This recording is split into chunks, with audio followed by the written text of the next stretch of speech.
गोंदिया जिल्ह्यातील सळक-अर्जुनी तालुक्यातील गावांमध्ये 19 जुलै या काळात पडलेल्या मुसळधार पावसामुळे अनेक नाल्यांना पूर आला। नाल्यालगतच्या शेतातील पुराच्या पाण्यामुळे धान पीक मुळासकट वाहून गेले, तर काही ठिकाणी धान पिकावर पाण्यावाटे रेती फेकल्या गेली। यामुळे शेतकरी फार संकटात आला आहे।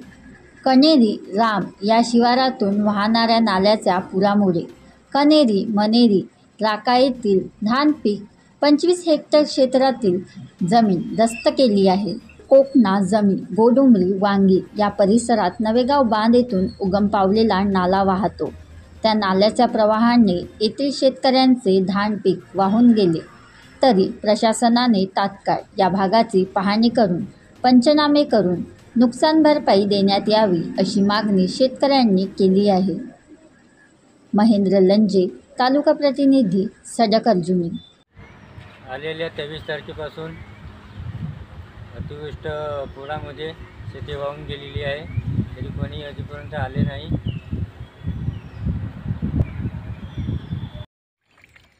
मी 3.5 एकर जागा 10,000 रुपयाचा भावना केली प्रति एकर, परंतु नवेगाव बांधचा जो पाण्याचा जो साठा आहे तो आमच्या वावराला पूर्ण दुर्नादास्त केला आणि पूर्ण हे पाणी आमच्या ह्या वावरात साठा भरलेला आहे। पाणी हा बघू शकता तुम्ही काय हाल आहे आमच्या वावरातले।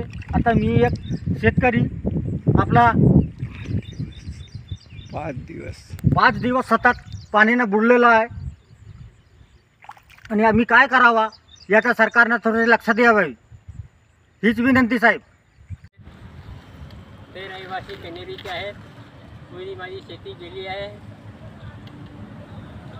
पाण्यामध्ये, पुराच्या पाण्यामध्ये पुरी शेती गेली आहे माझी।